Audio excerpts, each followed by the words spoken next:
Hello everyone, Radhe Radhe. कैसे हो आप सब? आई होप कि आप सब अच्छे होंगे, स्वस्थ होंगे, मस्त होंगे।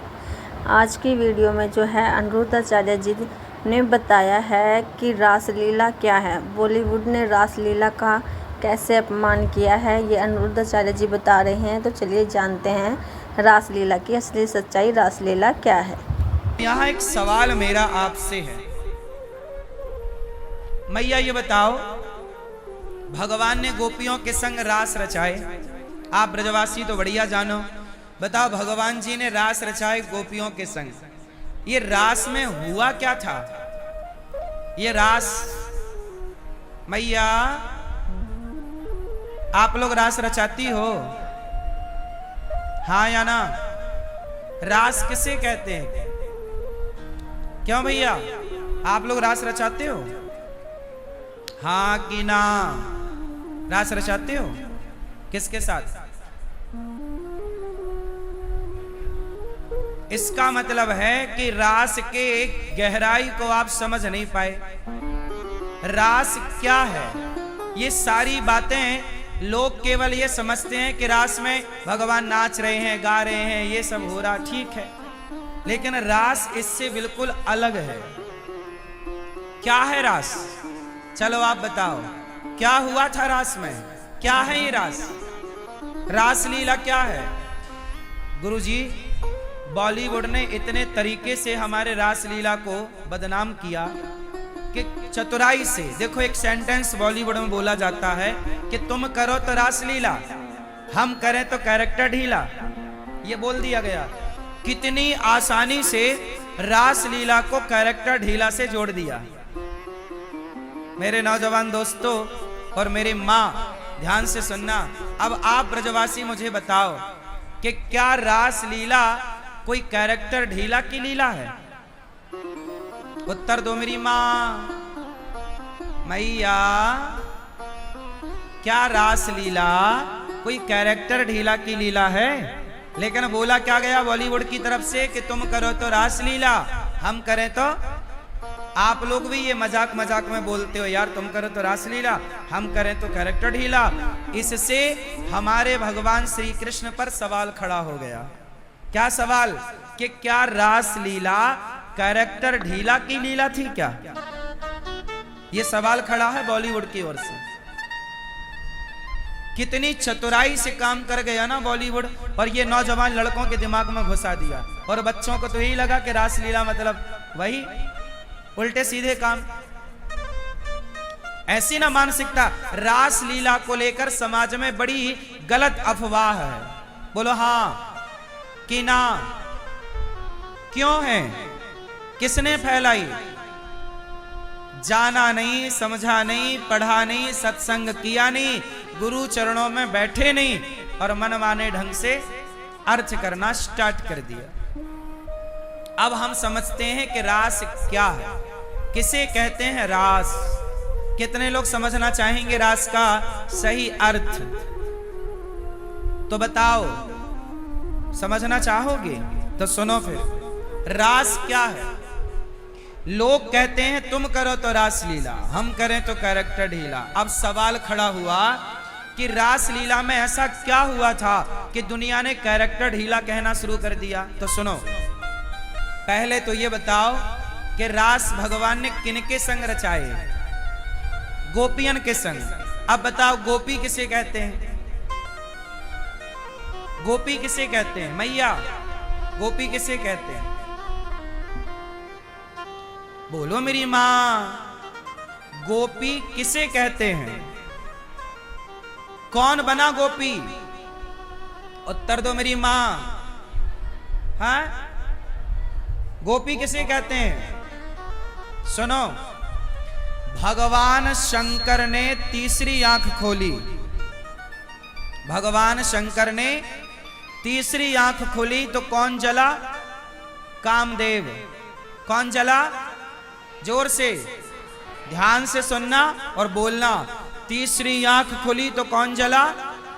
कामदेव को जलाने वाले त्रिपुरारी, कामदेव को जलाने वाले शंकर जब वृंदावन आए, रास में आए, तो क्या बनकर आए? गोपी। गोपी का मतलब कोई स्त्री नहीं, कोई भोग का सामान नहीं। गोपी का मतलब है काम को जलाने वाले शिव जैसी श्रेणी के लोग गोपी कहलाते हैं।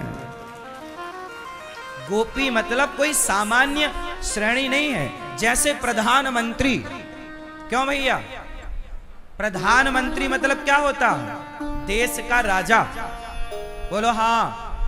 क्या हम और आप कोई भी लगा सकते हैं कि प्रधानमंत्री? आप अपने नाम के आगे लगा लो प्रधानमंत्री माखनलाल चतुर्वेदी, प्रधानमंत्री मनोहर सिंह तिवारी। क्यों भैया? जैसे प्रधानमंत्री सबके लिए नहीं लगाया जा सकता, ऐसे गोपी बनने के अधिकारी सब नहीं, जो निष्काम हो चुकी हैं वो गोपियां हैं। रास में रास पंचाध्याय को पढ़ोगे तो जब गोपियों को श्री कृष्ण ने बुलाया तो कुछ गोपियां आईं और कुछ गोपियों को उनके पतियों ने रोक लिया। मत जाओ, कहां जा रही हो?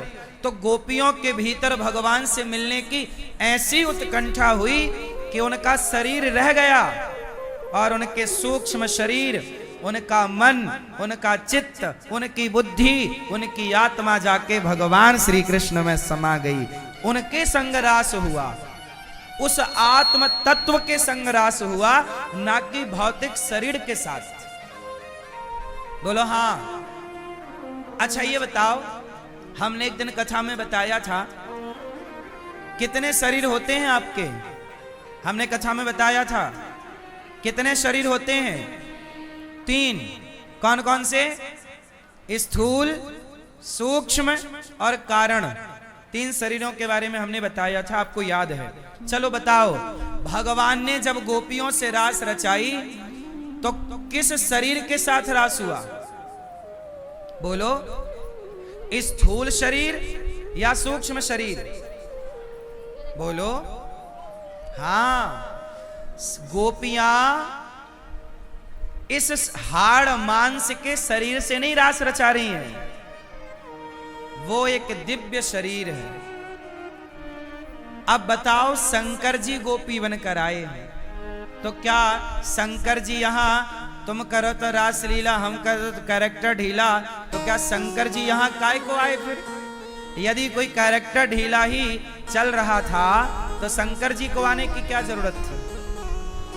इसका मतलब हुआ कि शंकर जी वो हैं जिन्होंने कामदेव को जला दिया, और कामदेव को जलाने वाले शिव कह रहे हमें गोपी बना दो।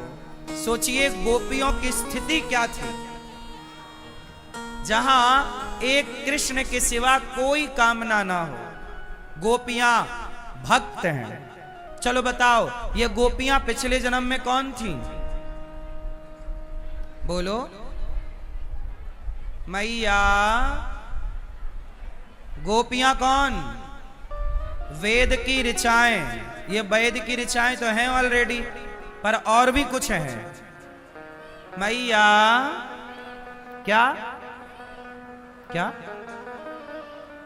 सुनो, जब भगवान राम जनकपुर गए तो भगवान राम ने सीता मैया का वर्ण किया, पर वहां जितनी सखियां थीं और राम के वनवास के दौरान जितने साधु संतों ने देखा, सब राम को चाहा,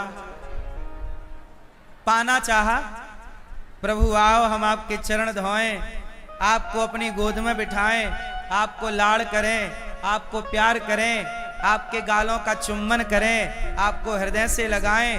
अरे भैया ये बताओ, भगवान आपको मिलेंगे तो आप 2 मिनट बात नहीं करना चाहोगे? अपनी गोद में ना बिठाना चाहोगे?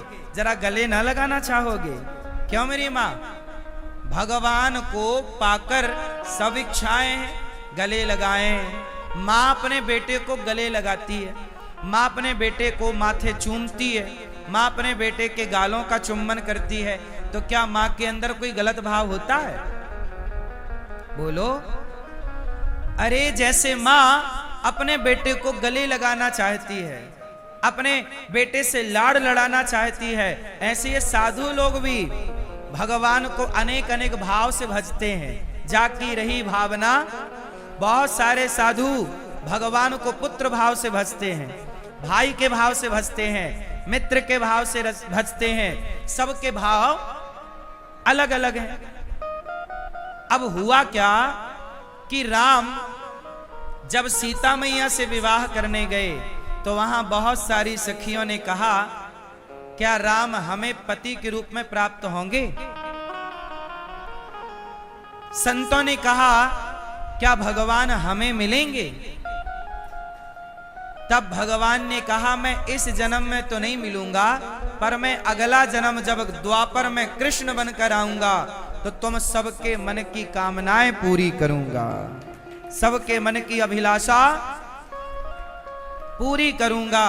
और वही संत, वही माता जानकी की सखियां सब गोपी बनकर ब्रजमंडल में प्रकट भई और भगवान ने इन सब गोपियन के संग रास रचाए के, इन सबन के दर्शन कराए के, अपनो दर्शन कराए के सबन को जीवन को कृतार्थ कर रहे हैं। ये मिलन है जीवात्मा और परमात्मा का, भक्त और भगवान के मिलन का नाम है रास।